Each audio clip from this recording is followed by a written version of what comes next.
പെരിന്തൽമണ്ണയിൽ MLA നജീബ് കാന്തപുരത്തിനെതിരെയും പാതിവില തട്ടിപ്പിൽ ഗുരുതര ആരോപണമാണ് ഉയർന്നത്.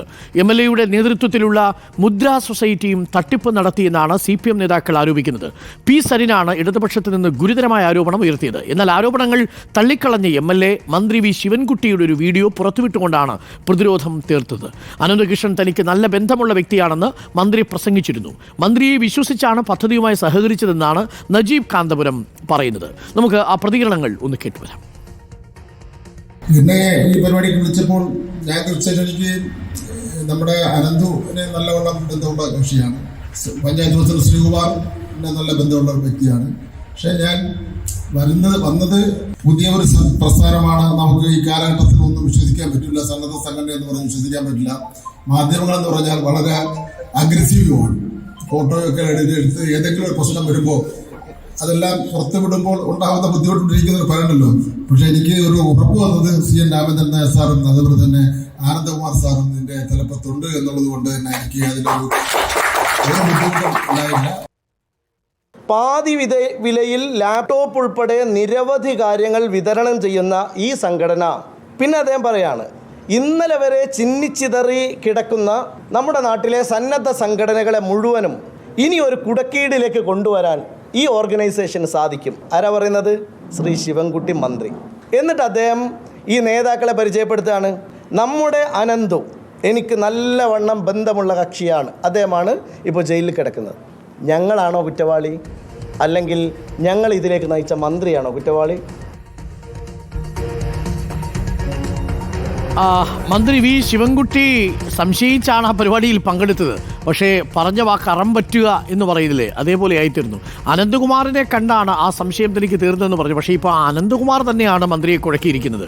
മന്ത്രി വി ശിവൻകുട്ടിയും നജീബ് കാന്തപുരവും നമ്മളോടൊപ്പമുള്ള മൂവാറ്റുപുഴ MP മാത്യു MPയും അതേപോലെ MLA കുഴൽനാടനും ഇവരെല്ലാവരും യഥാർത്ഥത്തിൽ ഇരകളാക്കപ്പെടുകയായിരുന്നു. ഇവരുടെ മുഖം ഉപയോഗിച്ചുകൊണ്ടാണ് ഈ വിശ്വാസം നേടിയെടുത്തത് എന്ന് പറയുമ്പോൾ എങ്ങനെയാണ് ഈ വിഷയത്തെ സമീപിക്കേണ്ടത്? പക്ഷേ ഇതിനെ ഗൗരവതരമാക്കി മാറ്റുന്നത് ഒരു പൊളിറ്റിക്കൽ ഫണ്ടർ ആയിരുന്നു ഈ അനന്തകൃഷ്ണൻ എന്ന വിവരമാണ്. 50ഓളം രാഷ്ട്രീയ നേതാക്കൾക്ക് അവരുടെ തെരഞ്ഞെടുപ്പിലും അല്ലാതെയും പൊളിറ്റിക്കൽ ഫണ്ടിങ് നടത്തിയിട്ടുണ്ട്. ഈ സാധാരണക്കാരായ നമ്മുടെ അന്നമ്മ ചേച്ചി പോലുള്ളവരുടെ ഈ കഷ്ടപ്പെട്ട അവരുടെ പണം ഉപയോഗിച്ചുകൊണ്ട്, അവർ കടമെടുത്ത പണം ഇതേപോലെ പൊളിറ്റിക്കൽ ഫണ്ടിങ്ങിനെ ഉപയോഗിച്ചിട്ടുണ്ടെങ്കിൽ, ആ പണം ഈ രാഷ്ട്രീയ നേതാക്കൾ വാങ്ങിയിട്ടുണ്ടെങ്കിൽ സ്വാഭാവികമായും അത് വലിയ ഗുരുതരമായ വിഷയമായി മാറും. അഷ്കർ അലിയാണ് നമുക്കൊപ്പം ചേരുന്നത്. അഷ്കർ അലി, നജീബ് കാന്തപുരത്തിന് മുദ്രാ സൊസൈറ്റി പ്രതിരോധത്തിലാകുമ്പോൾ വി ശിവൻകുട്ടിയുടെ പ്രസംഗം വെച്ചുകൊണ്ടാണ് അതിനെ പ്രതിരോധിക്കാൻ ശ്രമിക്കുന്നത്. പക്ഷേ പൊളിറ്റിക്കൽ ഫണ്ടറായിരുന്നു അനന്തകൃഷ്ണൻ എന്നുള്ളതാണ് ഇതിൽ ഏറ്റവും ഗൗരവമേറിയ വിഷയം. എന്തായാലും നജീബ് കാന്തപുരത്തിൻ്റെ പ്രതിരോധം എത്രത്തോളം ശക്തമാണ്? കാര്യം താനും ഒരു ഇരയാണ് എന്നാണല്ലോ നജീബ് കാന്തപുരം പറയുന്നത്.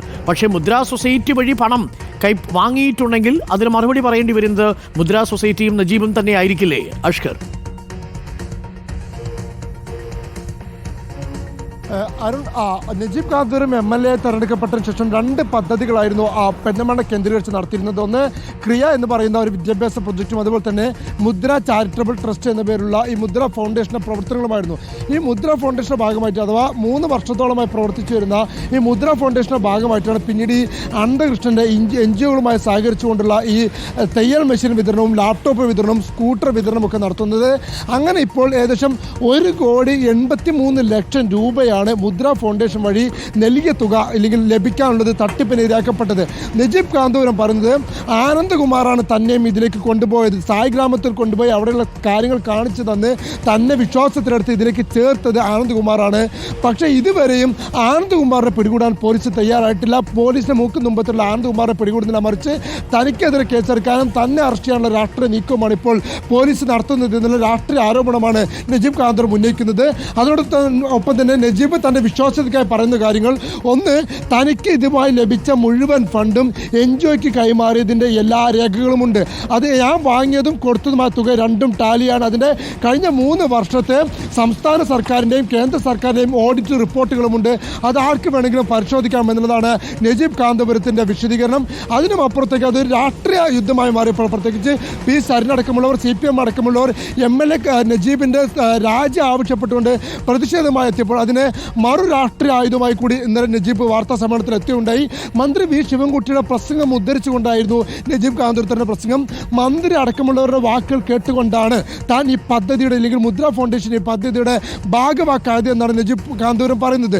ഈ പ്രസംഗത്തിലാണെങ്കിലോ വി ശിവൻകുട്ടിയുടെ പ്രസംഗത്തിലാണെങ്കിലോ ഗൗരവമായ ചില പരാമർശങ്ങൾ ഉണ്ട് എന്നുള്ളത് ശ്രദ്ധേയമാണ്. ഒന്ന്, അനന്തകൃഷ്ണനുമായി തനിക്ക് നല്ല വ്യക്തിബന്ധമുണ്ട്, ആനന്ദ്കുമാർ സാറിനെ പോലെയുള്ളവരാണ് ഇത് നയിക്കുന്നത് എന്നുള്ളത് കൊണ്ട് തന്നെ ഈ സംഘടനയ്ക്ക് വിശ്വാസ്യതയുണ്ട്, തൻ്റെയും തൻ്റെ സർക്കാരിനെയും പിന്തുണയും ഈ സംഘടനയ്ക്ക് ഉണ്ട് എന്നുള്ള തരത്തിലുള്ള ശിവൻകുട്ടിയുടെ പ്രസംഗങ്ങൾ അത് കൃത്യമായി നജീബ് കാന്തപുരം ആയുധമാക്കുകയും ചെയ്തു. ഇതിനപ്പുറത്തേക്ക് ഫൗണ്ടേഷൻ അപ്പുറത്തേക്ക് നജീബ് കാന്തപുരം എന്തെങ്കിലും തുക കൈപ്പറ്റിയിട്ടുണ്ടോ എന്നുള്ളത് ഈ പറയുന്ന പോലെ പല രാഷ്ട്രീയ നേതാക്കന്മാർക്കും പണം നൽകിയിട്ടുണ്ട് എന്നുള്ള അനന്തകൃഷ്ണന്റെ വെളിപ്പെടുത്തലോടെ അങ്ങനെ വല്ലതും ഉണ്ടായിട്ടുണ്ടോ എന്നുണ്ടെങ്കിൽ പരിശോധിച്ച് കണ്ടെത്തപ്പെടേണ്ടതാണ്. മറിച്ച് മുദ്ര ഫൗണ്ടേഷന്റെ ഭാഗമായിട്ട് വരുമ്പോൾ മലപ്പുറം ജില്ലയിലെ 18ഓളം സന്നദ്ധ സംഘടനകളാണ് ഇത്തരത്തിൽ എൻജിഒ ഫൗണ്ടേഷനുകളാണ് തട്ടിപ്പിനിരയായിരിക്കുന്നത്. അതിലൊന്നാണ് മുദ്ര ഫൗണ്ടേഷനും. ഈ മുദ്ര ഫൗണ്ടേഷന് 1,88,00,000 മലപ്പുറത്ത് തന്നെയുള്ള കോട്ടക്കുന്ന് പൗൾട്രി ഫൗണ്ടേഷൻ ആഗ്രാൻ പൗൾട്രി ഫാർമേഴ്സ് പ്രൊഡ്യൂസേഴ്സ് അസോസിയേഷൻ എന്ന് പറയുന്ന കമ്പനിയുടെ 4,22,00,000 രൂപയാണ് തട്ടിപ്പിനിരയായിരിക്കുന്നത്. അങ്ങനെ മലപ്പുറം ജില്ലയിൽ നിന്ന് മാത്രം 50 കോടിയിലധികം രൂപ ഈ സംഘം തട്ടിയിട്ടുണ്ട് എന്നുള്ളതാണ് ഇപ്പോൾ സ്പെഷ്യൽ ബ്രാഞ്ചിൻ്റെ തന്നെ റിപ്പോർട്ട്. അതിൽ 137ഓളം പരാതികൾ ഇപ്പോൾ തന്നെ പോലീസിനെത്തിയിരിക്കുന്നു. 7 കേസ് FIR ഇട്ടിരിക്കുന്നു. അതിൽ ഒരാളെ ഇപ്പോൾ മലപ്പുറത്ത് അറസ്റ്റ് ചെയ്യുകയും ചെയ്തിട്ടുണ്ട്. അത്തരത്തിലുള്ള ഒരു സാഹചര്യമാണ് മലപ്പുറം ജില്ലയിൽ നിൽക്കുന്നത്. എന്തായാലും അതിൻ്റെ രാഷ്ട്രീയ ഏറ്റുമുട്ടലിനാണ് ഇപ്പോൾ പെരിന്തൽമണ്ണ സാക്ഷ്യം വഹിച്ച് നിൽക്കുന്നത്. അരുൺ. ഓക്കെ, അഷ്കര, നമ്മൾ ഇനി പുറത്തുവിടാൻ പോകുന്നത് അനന്തകൃഷ്ണൻ എന്ന പൊളിറ്റിക്കൽ ഫണ്ടറിൻ്റെ ഫണ്ടിങ് സോഴ്സുകളാണ്. ഏതൊക്കെ ഏജൻസികൾക്ക്, ഏതൊക്കെ പാർട്ടികൾക്ക്, ഏതൊക്കെ വ്യക്തികൾക്ക് അനന്തകൃഷ്ണൻ പണം നൽകി? റിപ്പോർട്ടർ TV അല്പസമയത്തുള്ളിൽ ആ വിവരങ്ങൾ കൂടി പുറത്തു